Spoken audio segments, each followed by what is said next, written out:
Anxiety arises from divided loyalties or misplaced trust. And so we're going through this series on Psalm 16 and talking about anxiety.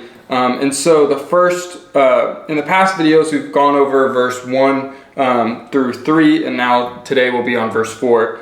So go back and check out those videos, but I'm going to read them now. Keep me safe, my God, for in you I take refuge. I say to the Lord, you are my Lord. Apart from you I have no good thing. I say of the holy people who are in the land, they are the noble ones in whom is all my delight. So again, check back those previous videos to get a full breakdown of all of this. But this is just David in verse 1 saying, keep me safe, which is a cry for help, and saying, God, I take refuge in you alone.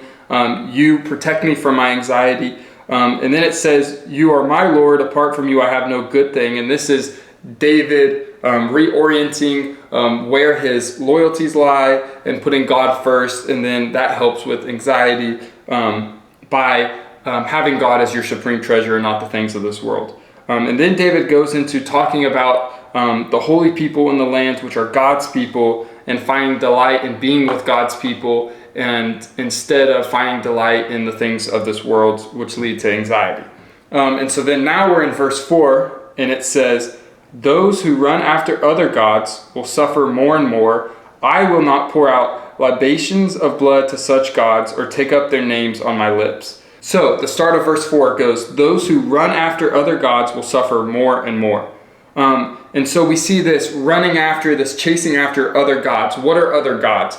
Other gods are anything that we place our trust in or our faith in to protect us or to satisfy us other than God.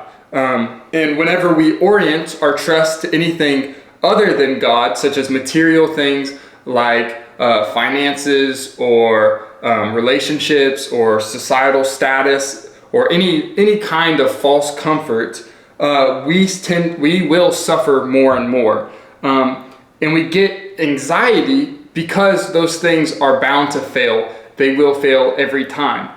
There might be a short level of satisfaction, there might be a short gain, but eventually those things will fail, and we can't put our trust in those, and we certainly can't put our trust in those things more than God. And so this is David saying and claiming that those who run after those things will suffer more and more. And then he goes into, I will not pour out libations of blood to such gods. And so you might say, hey, what does that word libation mean? And that means it's like a drink offering. That's what that means. Libations means like a drink offering. So it's saying, David's saying, I will not pour out a drink offering of blood to such gods.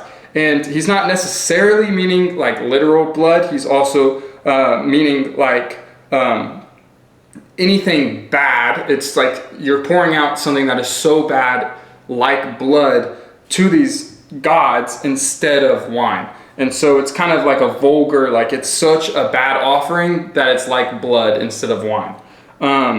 And David is saying, I will not pour out libations of blood to such gods or even take up their names on my lips. So David's saying, I am so satisfied with God. If any other God comes along and it says, hey, I can offer you satisfaction that's better, David is saying, I won't even put their names on my lips. I won't even let those other gods be on my lips. And so whenever we're facing anxiety and we tend to think,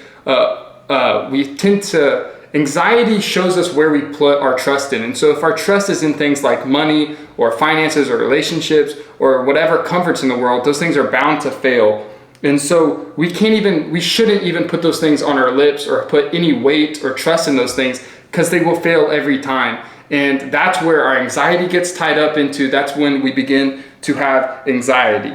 So instead of putting our trust in those other gods and those other things, we need to put our trust in God and find our full satisfaction in Him. And that's kind of what it even talks about in verse 2 and in verse 1 and verse 3. It kind of goes over that. It's putting this, reorienting your life of these are these small gods, things like money, sex, food, any of those comforts. And it's saying, no, those things are less than you, God, and you are my priority, and I'll find my satisfaction in you and my trust in you. You are my refuge, and you look out for me. And those are ways in which we can fight against anxiety, is to put our trust and full faith in God alone.